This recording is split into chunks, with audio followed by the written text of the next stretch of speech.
I mentioned it briefly before. The export market, the export business, is a huge driver in the overall wine business in Australia. In the last year, due to Corona, the export value was going down by 30%, but this year the figures look quite promising again. It's going up.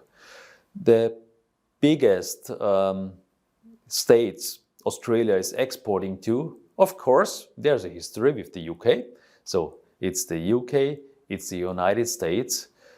It used to be China, but China recently, 1.5 years back, said, okay, for whatever reason, we need to stop the business, the wine business with Australia.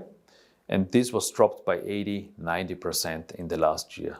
Really huge drop in there. Value-wise, of course, it was going down as well. But still, UK and the United States are up front, and Canada. Yeah? You can really think about Canada as a high-price country.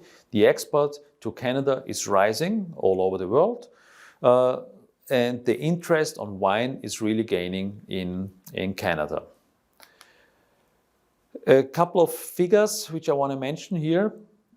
We always talk about per capita consumption. On average, in Australia, it's about 20.2 liters per year per capita. Austria, in comparison, about 29. Portugal is well above 40. So they are in a good middle field in there. They consume quite a good amount of wine. But you can see it on this slide, the consumption is mainly at home. The on-trade, so meaning in a restaurant, gastronomy, yeah, the on-trade consumption is quite small compared to Europe, where the consumption can be quite high. Just to name one figure as a comparison, in Austria, the wine consumption, about 56% of the wine consumption in Austria is in restaurants, in gastronomy, and at events.